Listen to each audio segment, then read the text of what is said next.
Hello, greetings participants, and welcome to today's session, a special edition of Cytopathology Echo. While we did not have any volunteer presenters for today, we are so fortunate to have two speakers for this session.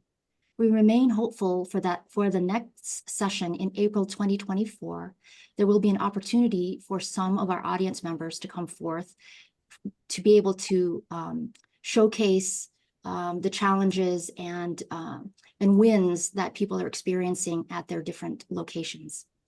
So as I mentioned, we will have two presenters for today. I will introduce each of them in turn, and then we will begin with the first speaker. And then depending on the timing, we will be monitoring the Q&A for questions and comments, and then we will proceed to the second presentation. So let's get started. Our first speaker is Dr. Ashley Villaric. Dr. Villaric is an assistant professor in the Department of Pathology and Laboratory Medicine at the University of Vermont and Larner College of Medicine in Burlington, Vermont. Her areas of clinical interest and research interest and expertise are focused in hematopathology and cytopathology. Dr. Villaric received her MD degree from the University of Virginia School of Medicine in Charlottesville, Virginia. She completed combined anatomic and clinical pathology residency training, also at the University of Virginia, followed by fellowships in hematopathology and cytopathology at Stanford University in Stanford, California. Dr. Villaric was then recruited to the University of Vermont, where she is a rising star, honing her clinical expertise in hematopathology and cytopathology, and focusing her research efforts on Epstein-Barr virus epigenetic and tumor cell biology. Dr. Villaric also has a strong passion for global pathology educational outreach. Given our Africa Calls presentation with Dr. Lin last month, we are delighted to have her present Morphological Pearls for the Cytologic Evaluation of Lymphomas, which will be a didactic presentation, followed by our second speaker, Dr. Evita Henderson-Jackson, who will then give a case-based presentation. Dr. Evita Henderson-Jackson is a senior member of the Department of Anatomic Pathology at the Moffitt Cancer Center, where her areas of clinical interest and expertise are focused in soft tissue pathology and cytopathology. She's also an associate professor in the Department of Pathology and Cell Biology at the University of South Florida, Morsani College of Medicine in Tampa, Florida. Dr. Henderson-Jackson received her MD degree from the Medical University of South Carolina in Charleston, South Carolina. She then completed combined anatomic and clinical pathology residency training, followed by fellowships in surgical oncologic pathology and cytopathology at the University of South Florida College of Medicine and the Moffitt Cancer Center. After being directly recruited to their faculty, she has made strong contributions to undergraduate and graduate medical education in pathology and major efforts in diversity, equity, and inclusion. Currently, she's the program director of their anatomic and clinical pathology residency program, and she also serves as their director of GME, diversity, equity, inclusion at the University of South Florida College of Medicine. Dr. Henderson-Jackson has authored multiple publications, including peer-reviewed articles and book chapters in soft tissue pathology and cytopathology. We are excited to have her present selected cases to highlight her cytologic approach to small round blue cell tumors and hopefully provide the audience quite a comprehensive overview of lesions that we can encounter with a specific morphologic differential diagnosis. So just one reminder, please, we welcome questions and comments in the Q&A box. And with that, without further ado, I will turn it over to Dr. Villaric.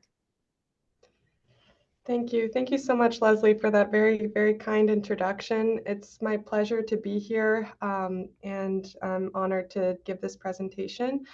This presentation is a somewhat brief one, but I really want to talk about really pertinent and morphologic pearls in the cytologic evaluation of lymphomas. So hopefully this will be something that is of practical use in clinical practice. So in the cytology or cytologic assessment in the United States, we call this the rapid on-site assessment, which really means that you are providing a service at the time the biopsy is taken to guide the clinician's hand, per se, in obtaining enough tissue, adequate tissue, to then provide a diagnosis at a later time. So we call this assessment the rapid on-site or ROSE assessment. And when we first are on site, what we're really looking at in this regard is the cellularity of the cytologic biopsy, so the cytologic smear. How many cells are we seeing? And from there, judging the quality of the biopsy. Is it adequate? Meaning, are there enough cells to get to a diagnosis? And we don't have to get to a diagnosis then and there on site, but we want to make sure that we have enough cells that when we take it back to the lab and process the tissue, we can then provide a diagnosis. So that's what we're really assessing initially, is the cellularity and thus the quality of the biopsy. And then the other thing we want to keep in mind is the context. So in cytology, in cytologic evaluation, context is key, meaning you have to know what body site, what location the biopsy is being taken from. And that's really important in understanding what kinds of cells we're expecting to see. And when we're looking at the smear initially, if we know, okay, this is a lymph node, we're expecting to see background lymphocytes or background lymphoid cells of some kind. And that really helps us in the initial evaluation of understanding, okay, is there an abnormal population now? Because I know what I expect to see and I know what's normal. Now I'm also assessing for any abnormalities or an abnormal cell population. And then finally, quantity, and that gets back to the cellularity and the quality of the biopsy. Is there enough to make a diagnosis and triage the material for additional studies at a later time?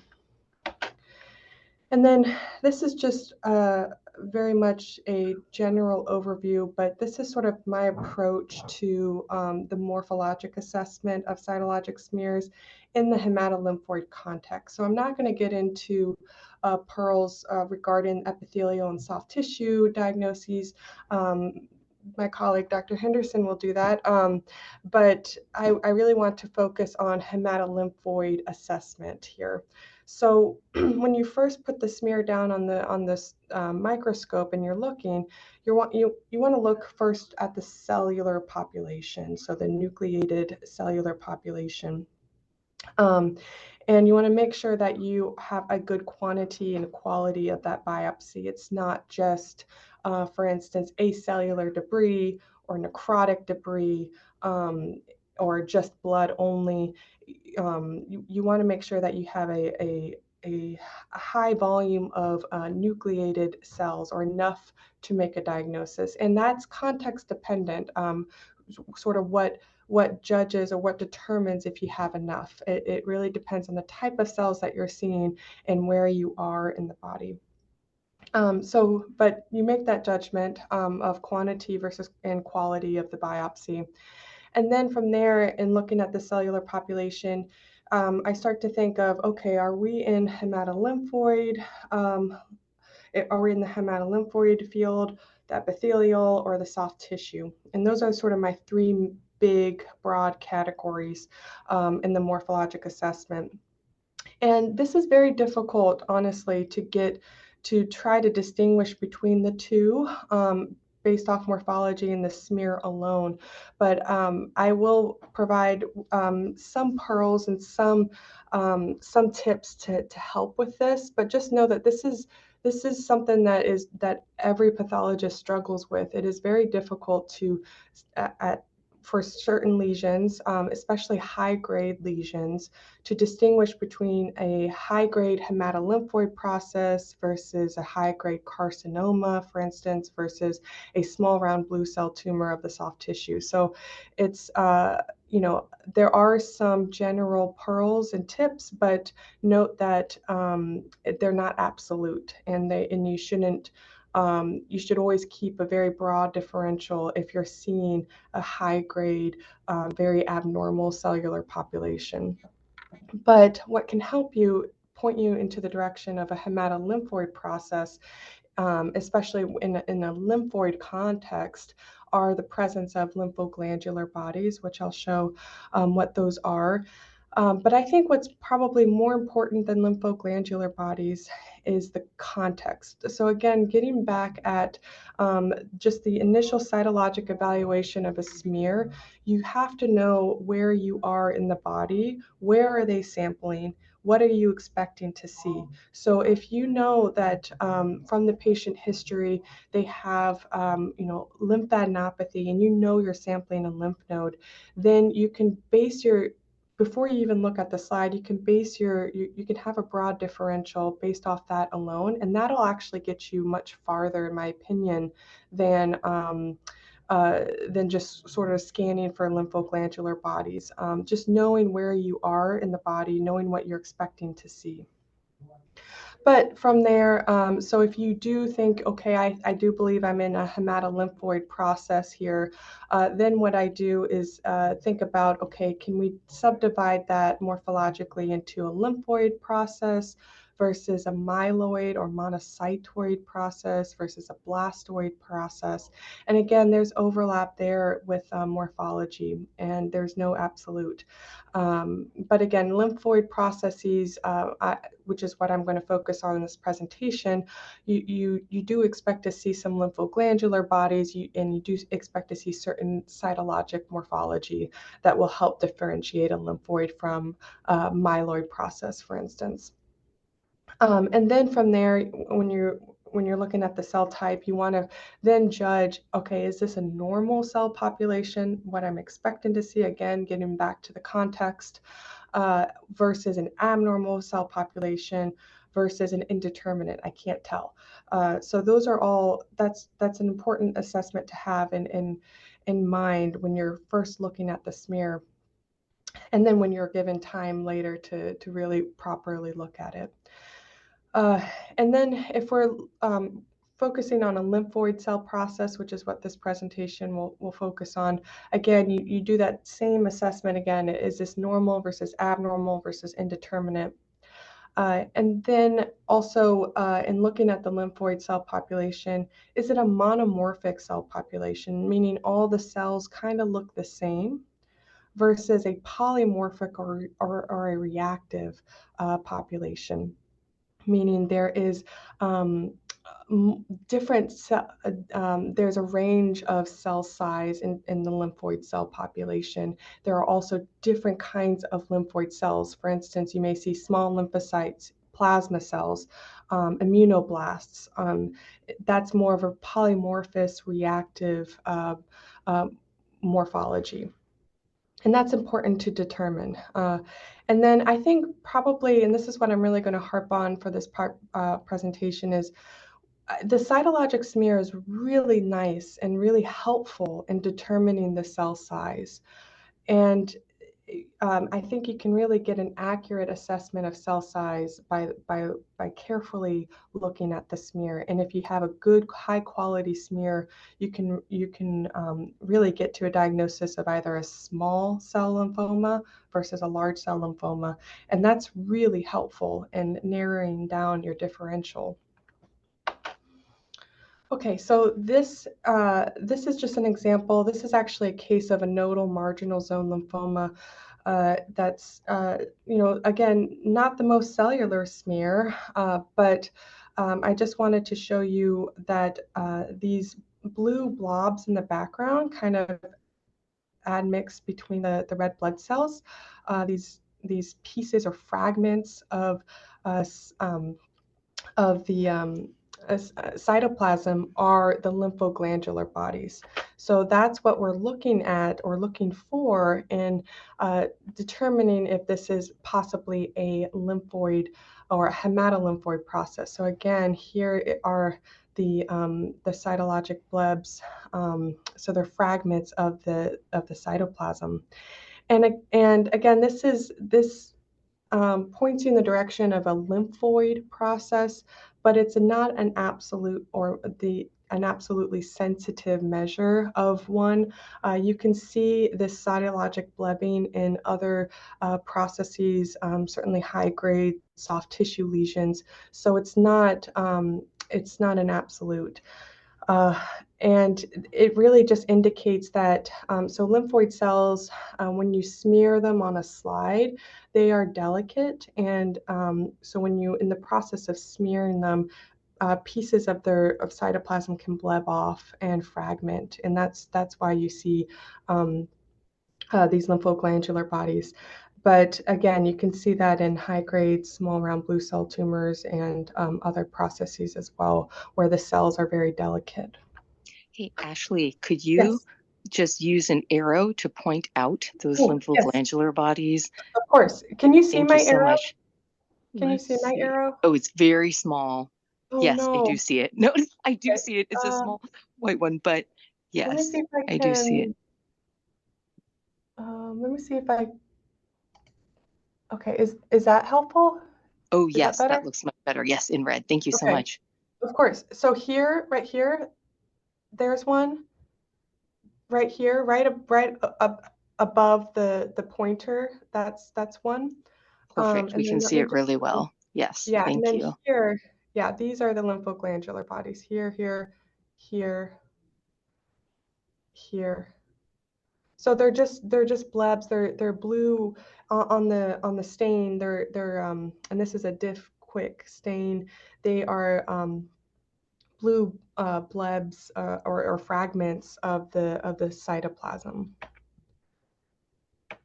Okay, so this is a example of sampling a reactive lymph node. And when you see a reactive lymph node, what you're expecting to see are ideally some germinal center fragments, which is what's presented here. So most of the cells here are actually histiocytes, but you also see right here a tingible body macrophage. Which is also a histiocyte, but just gobbling up some fragments in its cytoplasm.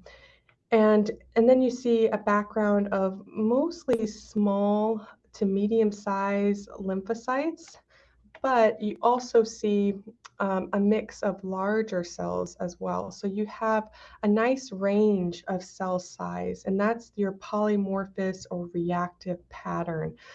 So when you see this kind of pattern, it doesn't absolutely mean that you're sampling a benign reactive process, but but you should have that at least in the differential. You can have some lymphomas that can have a polymorphous background for sure, but you should at least have a reactive process in mind when you're seeing this.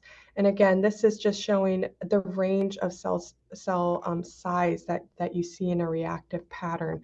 So you have immunoblasts, and then you have sort of medium intermediate sized lymphoid cells, and then you have your small lymphocytes as well. And you have other cell types. You have histiocytes, you have some plasma cells, you have granulocytes or myeloid cells, maybe some scattered occasional eosinophils. So you have a range of cell size in the lymphoid series, but also cell type. And so this is an example of a lymph node sampling in a patient that was ultimately diagnosed with a low-grade follicular lymphoma. And just from this perspective, so this is when you first put the smear down and you're looking at a 4x objective. You want to really just assess at this level, okay, do I have enough cells and is there a good quality of the smear? And I would say yes for both, meaning that you have plenty of small blue cells, some in loose clusters, but mostly in a discohesive smear pattern. And I'm not really seeing from this perspective any necrosis or anything to suggest that this is a poorly viable sample. And then when you proceed on higher power and to actually look at the cell type, again, what we're first faced with is a fairly what I would say monomorphic, discohesive cellular population. And again, lymphoid processes and neoplastic lymphoid processes tend to have a discohesive smear pattern, meaning the cells are separated from each other. But again, not absolute. So you can also have occasionally cells that will bundle up and form loose clusters. But in this case, you have mostly a discohesive cellular pattern. From this perspective, the cells look monomorphic. They look mostly small in size. I'm not seeing a lot of those germinal center elements. So although we are seeing occasional histiocytes and possibly dendritic cells sort of scattered throughout. So maybe we are sampling possibly a germinal center here, but it's not looking to me like that polymorphous or reactive pattern that I was showing previously. And then on higher power, again, and looking at the majority of the cells, they are small. And I know that because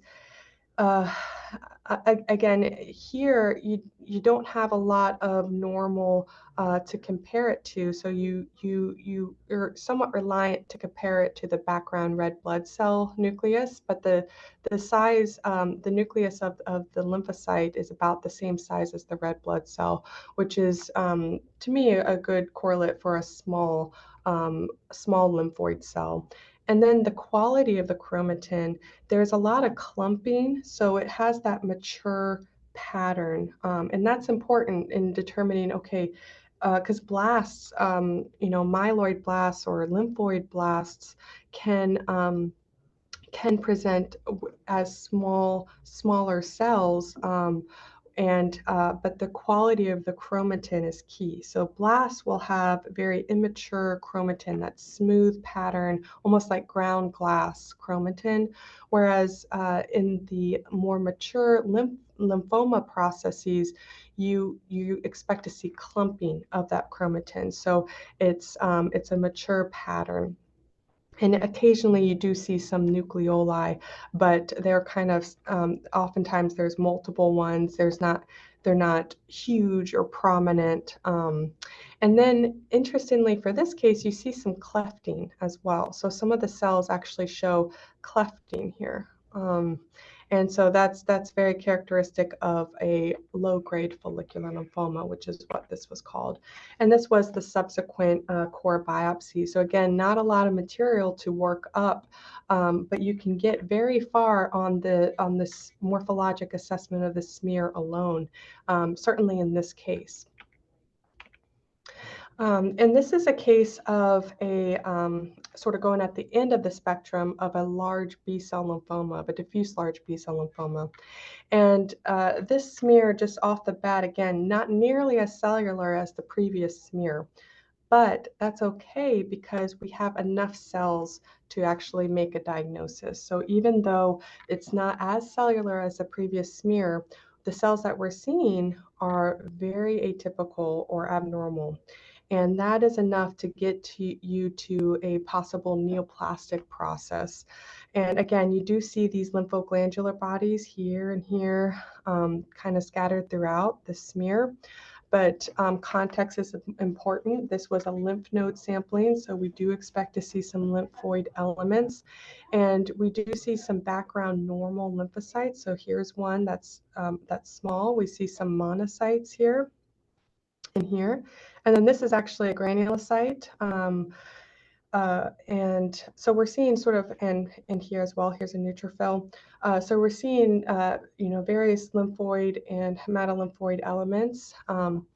But admixed, we see a second abnormal cell population that's very large in size. So here, here, and here. And we know these cells are large because we have background normal lymphocytes to compare it to. So take a look at this cell here, this cell, and this cell. These are our normal lymphocytes, our small lymphocytes. And in contrast, these abnormal lymphocytes are about 2 to 3 times the size in terms of their nucleus of these smaller lymphocytes. And again, I think that is the power, that's a true power of the morphologic assessment of a cytologic smear in the hematolymphoid context, because you can really get at cell size. And it's a better, in my opinion, it's a better modality than any of the ancillary testing that we can employ, including immunohistochemical stains, including flow cytometry to get at cell size. If you have a good smear, this is, in my opinion, the gold standard for determining cell size. So we know we're dealing from just looking at just this field, we know we're dealing with likely a large cell lymphoid neoplastic process. And this is the alcohol fixed smear of the same case. So just showing how you can get a range of different patterns in large cell lymphoma. So as I mentioned previously, most lymphoid processes will be discohesive, but this is a case where it is not, at least not on the alcohol fixed. The large neoplastic lymphoid cells actually group together on the alcohol fixed slide, on the pap smear slide, and looked a lot like almost groups of histiocytes. And these actually ended up being large B cells in a diffuse large B-cell lymphoma. So I just wanted to show you that you can have a range of different kinds of patterns. And for the most part, lymphoid processes are discohesive, but you can have cohesive processes as well within the same case. So just keep that in mind. But we know that these cells don't look like normal histiocytes, even though their cytoplasm kind of resembles histiocytic cytoplasm, because we have enlarged nuclei that are pleomorphic with notching, and then a central prominent nucleolus, and that's very abnormal. So these are what I would refer to as pleomorphic cells. And then this was the subsequent core biopsy, which showed sheets of large B cells, and the diagnosis of a diffuse large B-cell lymphoma was made. But again, large B-cell lymphoma can have a range of morphologies and presentations, and this one does demonstrate that there are background histiocytes, as well as small lymphocytes and granulocytes, and that's what in this is here's an eosinophil. So that's what we were seeing. Here's another one. That's what we were seeing on the smear as well, was that somewhat polymorphous background, or reactive type background, but then scattered throughout and then forming sort of loose sheets and clusters. You see those large lymphoid cells that again was diagnosed as a diffuse large B-cell lymphoma. And then finally, I just wanted to show a case of a classic Hodgkin lymphoma. And again, the cytologic smear assessment for Hodgkin lymphoma is really nice because, as you know, Hodgkin lymphoma is still very much a morphologic, or can be a morphologic diagnosis, or you can get very far in the assessment of Hodgkin off morphology alone. And this is because, flow cytometry is not useful in actually diagnosing Hodgkin lymphoma. It is useful in ruling out other processes, but in the actual diagnosis of Hodgkin, it is not, because these large neoplastic Reed-Sternberg Hodgkin cells do not flow well. And so the smears can really demonstrate beautiful morphology in classic Hodgkin lymphoma, as we see here, where you have a very large multinucleated Hodgkin cell in the center here, and then importantly, the background is important, where you do see occasional granulocytes and eosinophils, but most of the background is actually small lymphocytes. And again, this is just an example of the type of Hodgkin cells we were able to see in this particular case. And this was actually on the subsequent excision.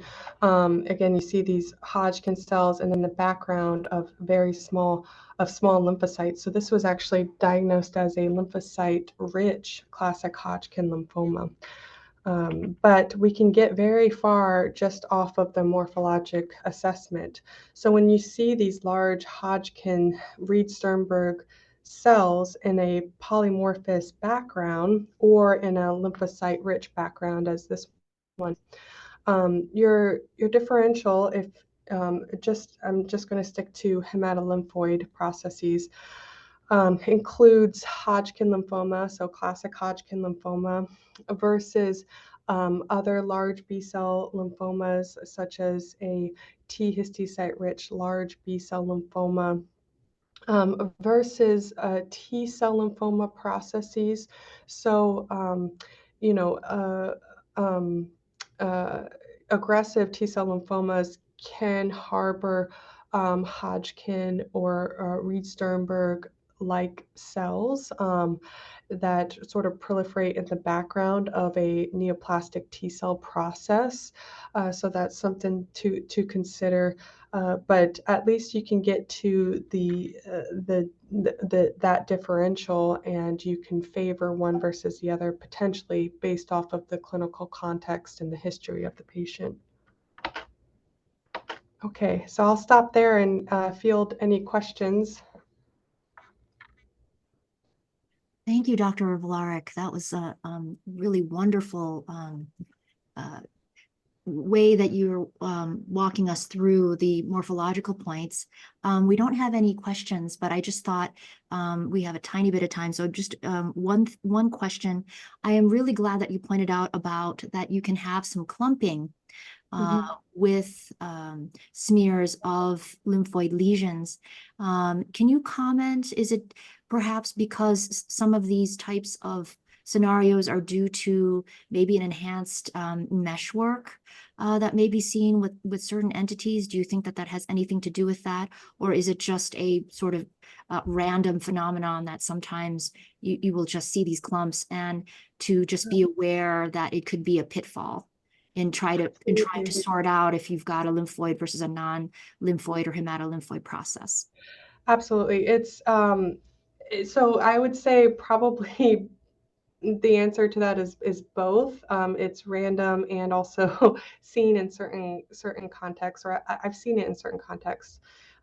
So those contexts include actually diffuse large B cell lymphomas can have, again, a range of patterns. And so I've actually seen that histiocytic clumping, or that histiocytic-like pattern on cytologic smears of diffuse large B cell lymphoma. And that's just, I can't exactly explain it other than I have seen it in large B cell lymphoma.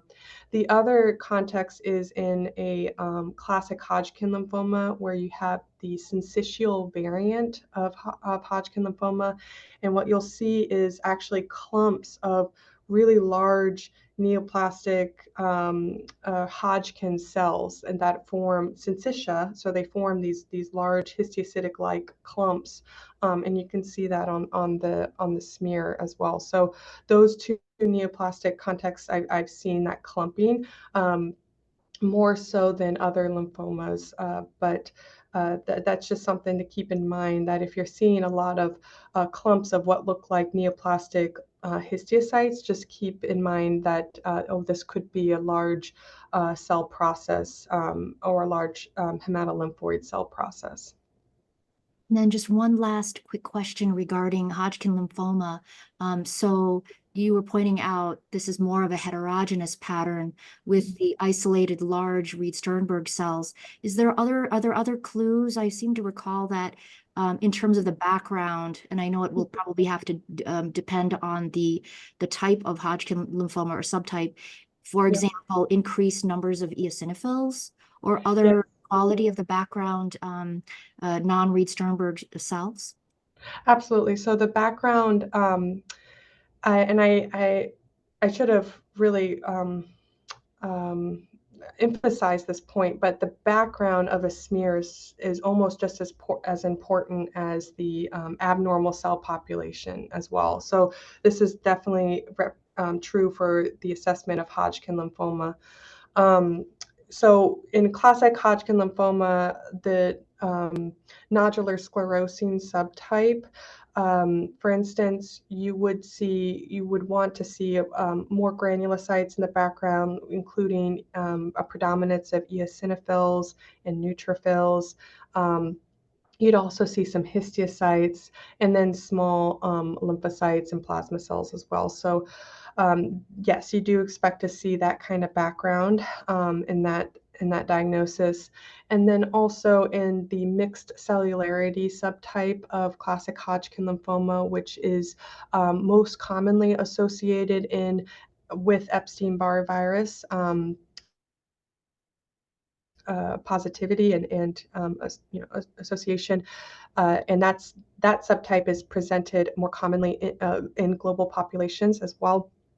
So in that subtype, you're expecting to see mixed cells in the background, meaning you have small lymphocytes, you have plasma cells, you have granulocytes, you have sort of a mix of cell type without a predominance of one versus the other, and then sort of admixed and interspersed, you should see those large Reed-Sternberg cells.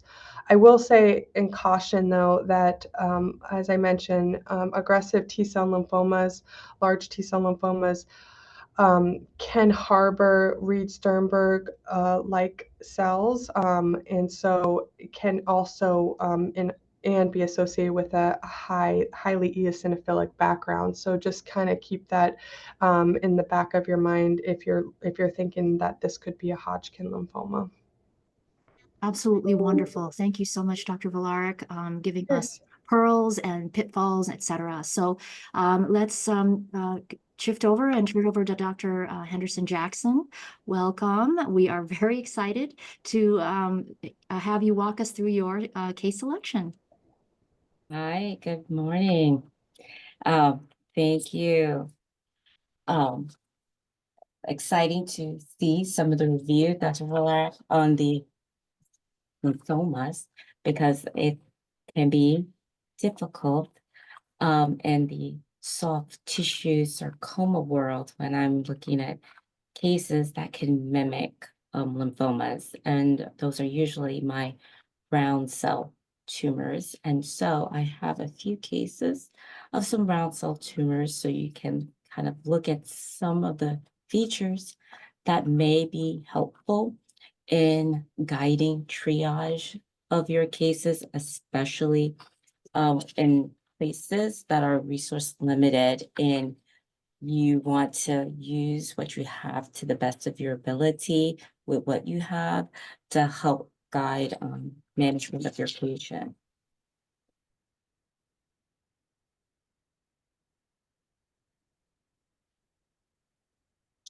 I want to make sure everybody's able to see my screen. It looks great. It looks Can great. you do an Okay. F11? It might make the thing on the right go away if that's, but no worries if not for full frame. And you're piloting this in our series, so this is wonderful. There may be a lag, so you might want to pause and see, and we'll see how it goes. Thank you. Okay, great. Okay. Perfect. So Amazing. Thank you. there we go. So low power, this was a case where I had good cellularity. I had cells. I know I had cells. It got into the lesion. That's the most important thing, okay? This is from a 20-year-old who had a paraspinal mass, and it was FNA'd on the outside. So I got to see some of the smears, and then they did a touch prep, and then a core afterwards. But as you can see, they're in little clusters. Okay, I'm gonna go higher so you can see. And again, I'm on a dip quick because that's the quick and most easiest stain rather than PAPs. So all my cases are diff. Diff does make things look bigger. They will blow things up, but I think you can still get a lot of information back from your cases. And so in this case of Ewing sarcoma, most often than not, you're going to see a mixture of cells that may be loosely clustered and have individual single cells in the background, okay? Those are some of the features you are going to see. Sometimes more so, if you have a really good sample, you may see some perivascular arrangement or pseudo rosetting of the cases, but that's rare. I rarely ever see that. What I do see, I can get a tigrotoid background like I see in cases of seminoma. So it's not always seminoma that can give you a tigrotoid background, okay? But as you can see, the cells look kind of round, some a little bit angulated, similar to each other. You may have variability in shape and size, okay? That helps you, but the NC ratio is usually high.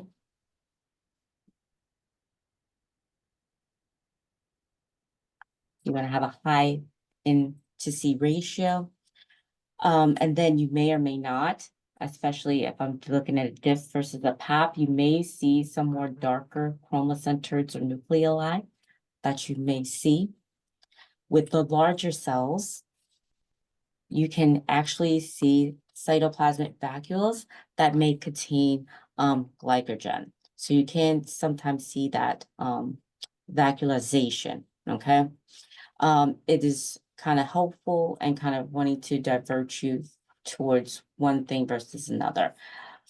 You do not see as much of those lymphoglandular bodies that, again, you will note a lot in your hematopoietic neoplasms, but don't be fooled. I have seen cases of round cell sarcomas that have pieces of their cytoplasm, depending on smearing technique or the fragility of the cells, that they will break down in the background, or you have an associated area that was sampled that had a lot of necrosis and have a necrotic background that can also mimic lymphoglandular bodies, just to be aware of, okay? So again, you have more of a dark kind of uniformed chromatin pattern, except for things that may have a little more darker chromocenters present. And I'm trying to stay in areas not too dark, so you can actually see. Again, very round, ovoid, uniform, single cells. Sometimes you will get the naked nuclei in the background. And then again, you may see the cytoplasmic vacuolization that can kind of say, okay, before I go down the hematopoietic way, make sure to think of, could this be a round cell tumor? Again, if you can get a block wherever you're at, or if you can get additional smears, and if it's possible, you can always do ancillary tests that kind of help guide you, okay? Most often than not, simple things like a CD45 versus to make sure if you're dealing with something hematopoietic. But again, if you have something that's even more specific than a CD45, maybe a CD20, because most things are B cells anyway.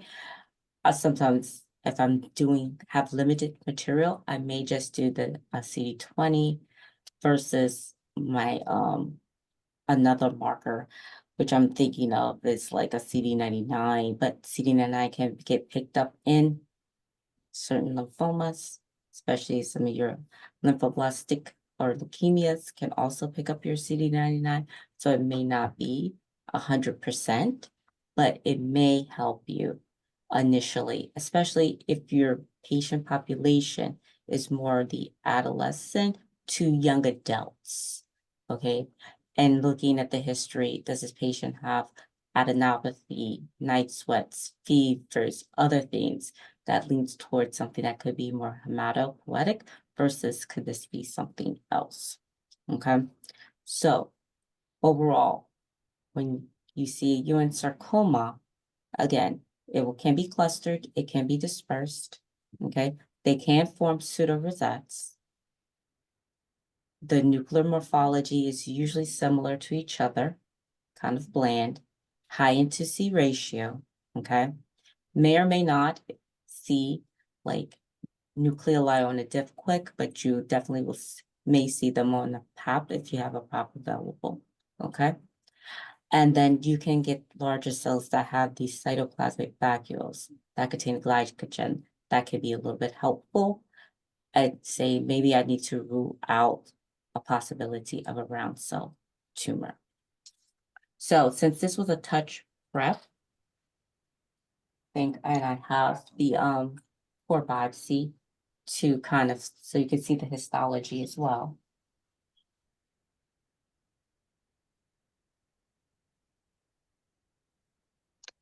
Dr. Henderson Jackson, those cells looked quite large compared to the red blood cells. Oh, yes. Is that generally what is seen in Ewing sarcoma? Cells that'll be larger, at least, than mature lymphocytes. And maybe the differential would be closer to a large cell lymphoma by Yes. size. Yep. By size, yes, you need that. They're going to be bigger than your red cells. If you definitely when you using it as your thing to measure off how big the cells are, average 7 microns, they will be bigger. And that's when you start thinking, oh, could this be lymphoma? But then, is it all the population usually dispersed? That's things I'm looking for. And then I try to use the lymphoglandular bodies as a little helpful too, especially if it's not such a necrotic background. And I don't see many of my cells are intact and not like they're not intact. Could it be they're just their cytoplasm that I'm looking at to kind of help? And then I'd be looking at what's in the cytoplasm, because if I start seeing more vacuolization, I'd be thinking how many of my hematopoietic veins are noted to have vacuoles versus should I be going down the line of thinking this is some type of sarcoma and I need to rule that out. So this is the touch of this is the biopsy from the touch. And as you can see, it's a round cell population like anything else. It has necrosis present as well.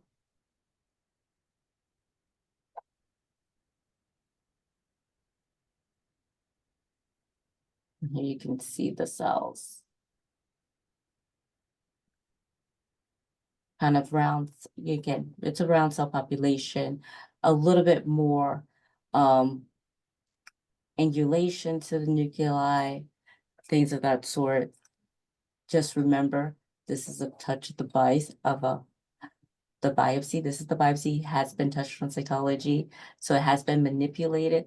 And so sometimes you can see the crushing or the closeness of the cells together, as I say.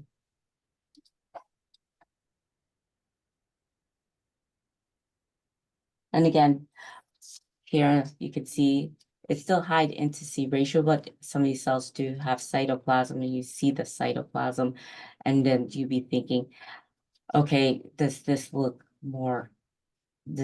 like a hematopoietic thing? Would it have this type of cytoplasm versus some other type of cytoplasm? Okay, I'm looking at this very hyperchromatic, kind of smooth looking chromatin pattern versus a different chromatin pattern that I may see when I'm looking at something more hematopoietic to help me guide. And like I said, simple things of a marker for lymphoma, a marker for like a CD99 that can be a little bit helpful. Some places especially can use, again, if you have special stains. If you have a tumor and you think you see vacuoles in the cytoplasm, you could try to do a glycogen stain.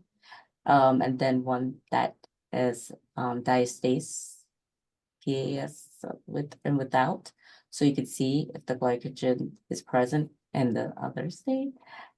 So you know that it's glycogen versus something else that could be in the cytoplasm.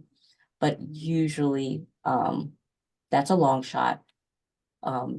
Again, just being wary of the clinical findings in the patient, if that is available to you. Age is going to be helpful.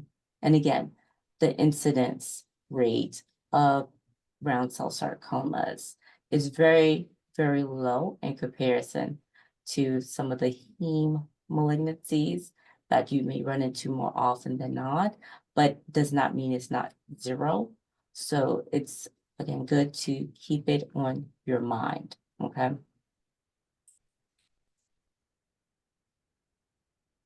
I know more often than not, in other countries that have all the labs and stuff available to us, we are actually wanting to further characterize the round cell tumor, find the gene associated with this tumor.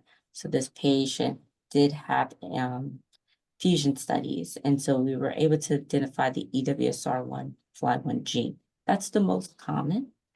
But again, if you're in a resource limited area and you cannot have that testing, the most important thing when I talk to some of our clinicians is knowing that it's a round cell tumor. That is it. Like you said, it's not a hematopoietic thing. It's not a small cell carcinoma, because that's going to be kind of rare to find in your pediatric and young adult patients. If thinking of a small cell neuroendocrine tumor that can mimic a round cell tumor, as long as they know it's a round cell sarcoma, that is very helpful. Only one thing that you can do to further help your clinician is a Desmond, which is a pretty more common IHC stain that you can get to see if you're dealing with a rhabdomyosarcoma versus all the rest of the other round cell sarcomas, okay? That's helpful because, again, that's for treatment of the patient. If you can dichotomize between, is it rhabdo versus any other round cell tumor, you're doing a whole lot for the patient and for the management of the patient, because more often than not, the non-rhabdomyosarcoma kind of guidelines, treatment themes are kind of similar. They're going to get hit with kind of similar drugs, so it'll be helpful overall. If you don't have the resources to actually figure out the specific gene, if we're going to target this for personal therapy, that will be your best bet.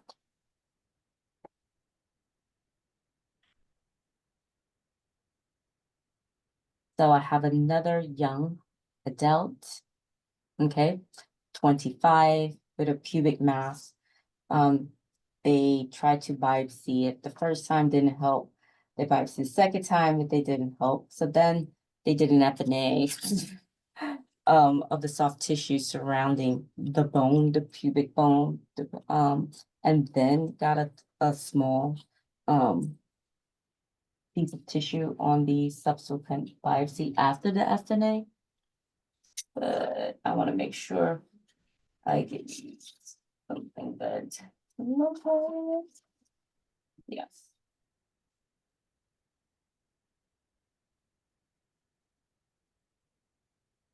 So I got the cell block, and I also want to show you the cytology, so you can have that too. So here, I have the cytology, then I will show you this cell block. Okay. So Dr. Henderson-Jackson, while you're doing that, I just wanted to sort of clarify the context in which you practice. And so it sounded like this was aspirated. Were you present on site, right? So some of our audience members may not have on-site assessment. Maybe some of them are actually performing the sampling themselves, especially if it's superficial. And so from my experience, in either situation, right, I'm always thinking, as I'm coming into a case, if I have the opportunity to have some insight into what the target is. If sarcoma is obviously on the differential and it's unsuccessful, then we already know, okay, maybe it's very fibrotic, right? There's clearly a mass. And so now we're thinking, okay, maybe the cells are not going to come off as much. And now we're going to be thinking, okay, yes, maybe it's a small round tumor, but if it's hypocellular, Now let's think more about the background. Like, is there matrix? Are there, small strands of fibrous tissue? Can you walk us through your thought process along those lines?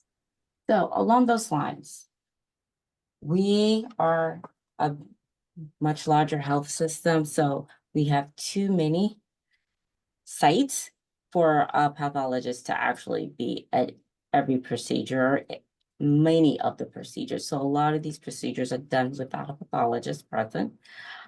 We do have cytotechnologists now, or cytologists, as we call them now, that are available to be on site. But again, they're just there for adequacy. They may not know any more triaging other than it looks like you have lesional cells present kind of there.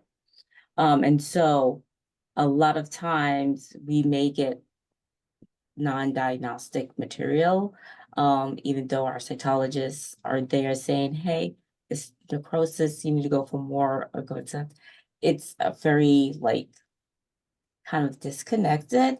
We are working on trying to have more telepathology. So in more difficult cases, the cytotechnologists or cytologists can actually communicate with us, but that's something we are working on because we believe this will kind of help with some of our non-diagnostic things, especially when it comes to hard places to reach versus things that could be fibrotic. Okay.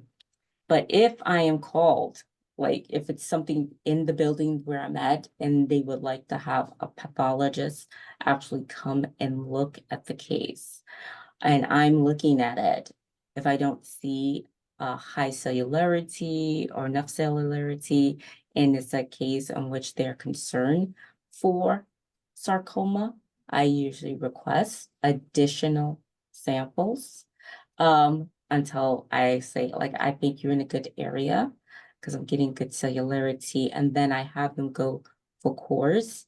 And most often than not, I ask them for 3 or more cores. So my cores can be separated. Sometimes they can be so small and fragile, we do not process them like a regular surgical pathology core biopsy. They will get processed in cytology, like a cell block almost, because the needles they use sometimes are very, very small, and the pieces of tissue or the cores break up once we put them in the formalin solution when we collect them. We used to collect in BSS. Now we collect straight into formalin. We do the needle wrenches directly into formalin because of testing with biomarker testing or molecular testing to stay within guidelines of ischemic time and fixation time. Knowing that whatever tests we actually are performing on that block is reliable. That's one thing we did have a recent change in to stay in compliance with CAP guidelines. But unfortunately, we are so spread out. Our pathologists are not available all the time at all sites. So we depend a lot on our cytotechnologists. Again, our more veteran cytotechnologists, so who've been doing it for many years, a little bit more confident and can be a little bit more forward with the radiologist and saying, get more, you need to get more. More so than our more newer technologists. And so that's why we are looking again into telepathology to hopefully assist us in the guidance of we need to get more. This is just necrosis and not helpful, so we can get improved material.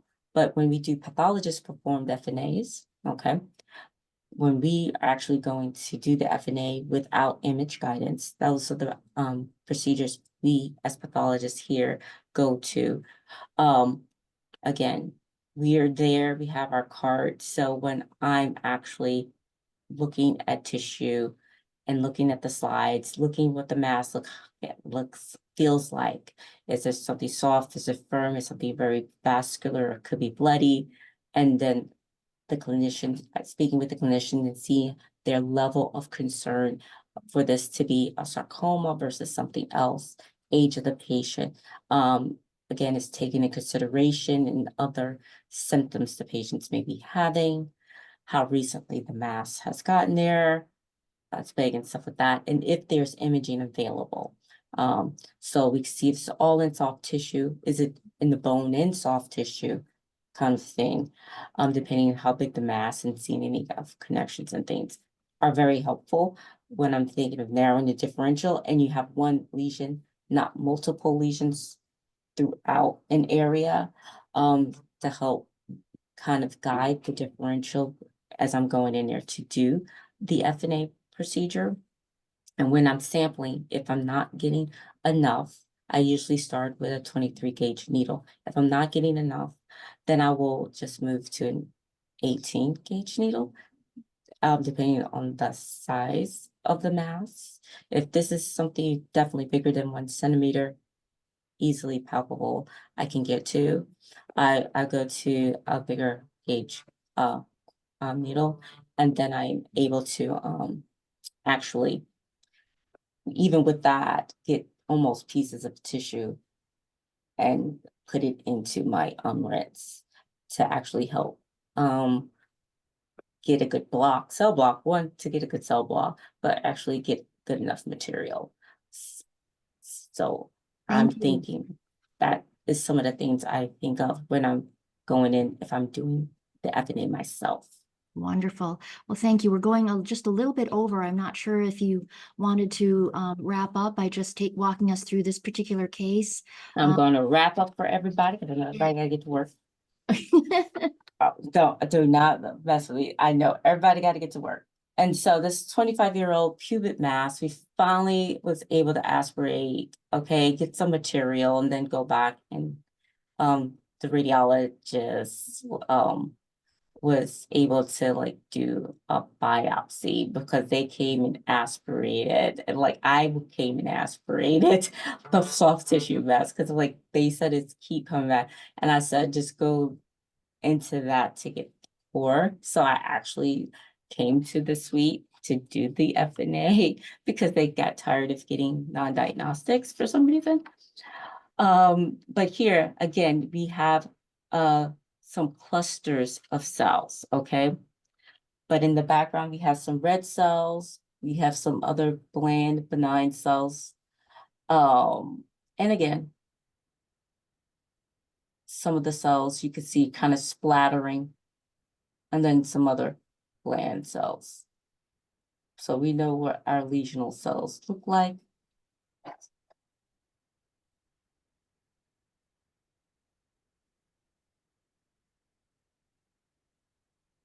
So again, they have round ovoid, not as not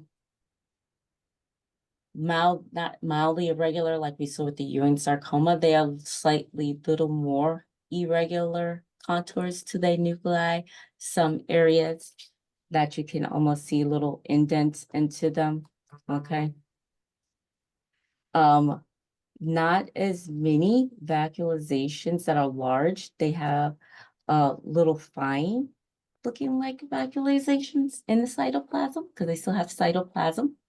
So, but the NC ratio is still high, but they still have cytoplasm, much more cytoplasm than I would think I would see in a hematopoietic lesion. Again, I'm starting, when I look around, I could see they're kind of fragile, the cells, because there can easily, you see naked nuclei around here. They got splattered. Sometimes you don't know if it could have been to the part of them smearing the case. Sometimes can get artifactual like that.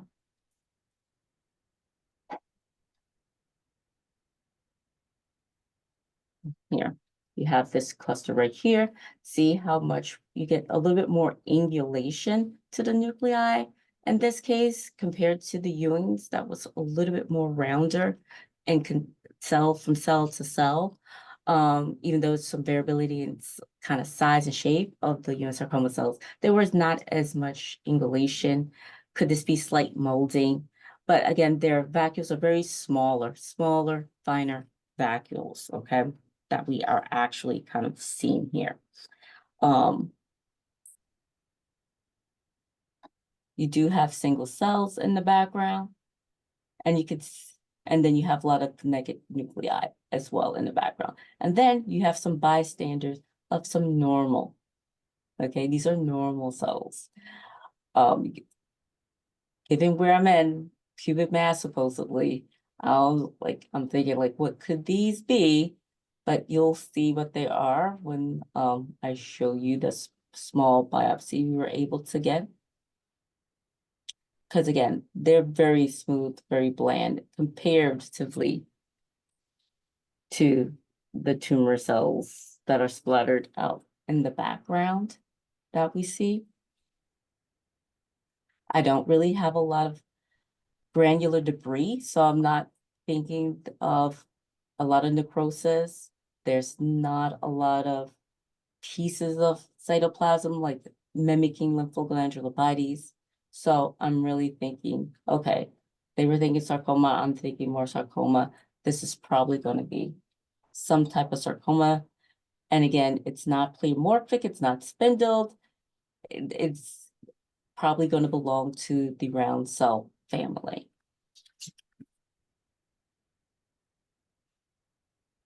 Goodness gracious, we at least got a cell block.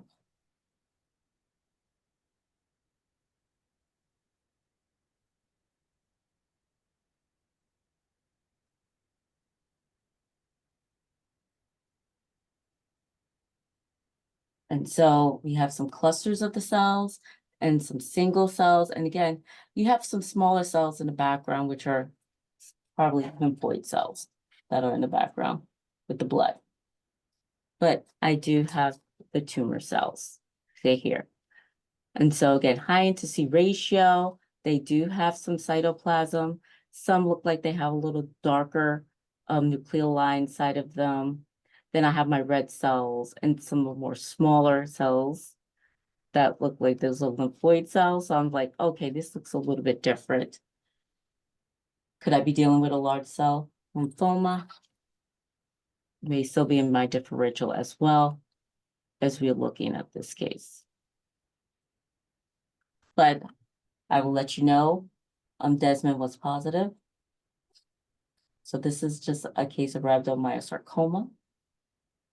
And this is had NGS testing. The material was good enough for NGS testing. It did not have the Fox rearrangements. So we favored it to be an embryonal. And please note, sometimes the embryonal subtype can have more of a round cell morphology. Okay.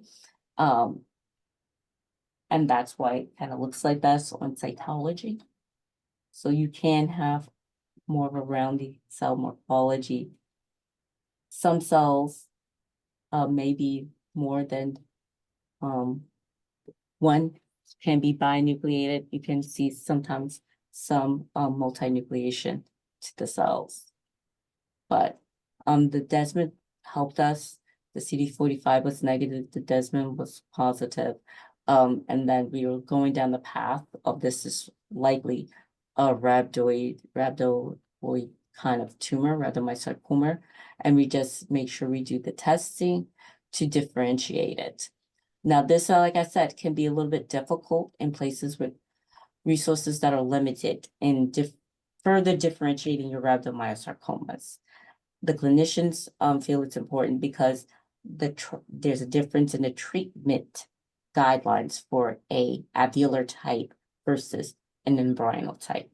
But at least if they know it's rhabdoid in that area, there's some other modalities that they can use, but hopefully the material can be sent to a main hospital that can at least just do a simple FISH, don't have to do a full NGS panel, a FISH looking for the Fox rearrangement to help dichotomize between embryonal and alveolar subtype. that would be helpful. And so the block was good because when we got to the, this is the last slide.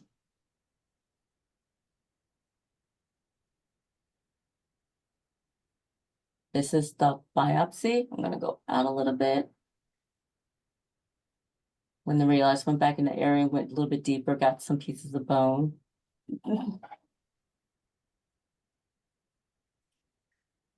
You can see there is some stroma in the background. So maybe the stroma in the background, some of the collagen stroma could have been a little bit difficult depending where at the prior biopsies were trying to get from, because they were going into the bone itself.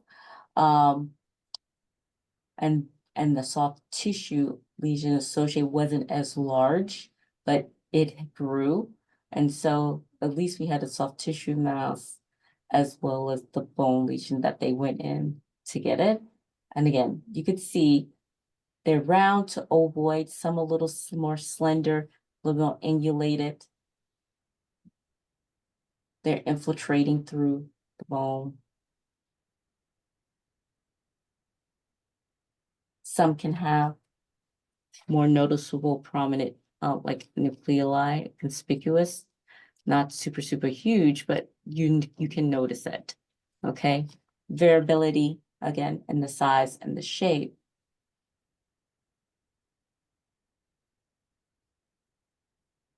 Sometimes, depending on procedure, you can get artifactual looking like they're kind of molding or kind of smearing. But again, no pseudo kind of rosetting or anything like that. I haven't seen as much of that in the rhabdomyosarcomas that are round cell. But again, with more mature, you can see multinucleation, binucleation, multinucleation.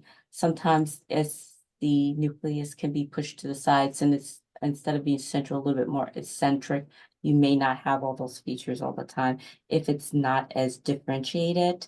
And then lastly, cytoplasmic densities. I mean, sometimes you may see it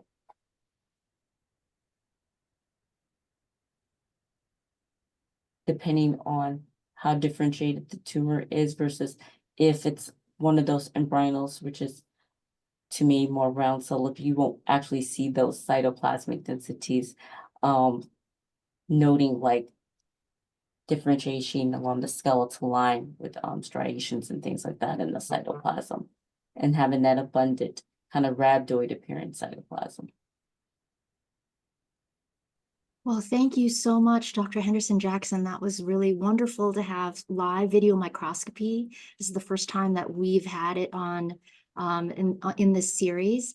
And so our audience participants, please give us feedback. You can tell us if you like this session via email to Dr. Milner. I'm going to go ahead and wrap up. I know everybody's plates are full and we've got lots of things to do, but once again, special thanks to our wonderful speakers for putting together their presentations, sharing their expertise in this very, very challenging area. We will distribute slides of Dr. Valaric's presentation via email, and then the recording will be posted on the ASCP website, which includes obviously Dr. Henderson-Jackson's information. And then just to remind everyone, upcoming sessions in January, we have two. Africa Calls Histology on January 24th. There's a special presentation by Google on their AI tools to support pathology. January 31st, we'll be back here again with Africa Calls Cytology. Dr. Patrick McIntyre from the Cleveland Clinic will be presenting updates on the Paris system for reporting urine cytology. And then just to put another plug out, April 17th, plenty of time, we'd like to recruit individuals from the audience, you, to help engage you and share with us and help us learn how we can help you better by having you illustrate the challenges that you face in your practice. So again, thanks to all of the attendees for coming, and we will see you again next time. Take care, everyone.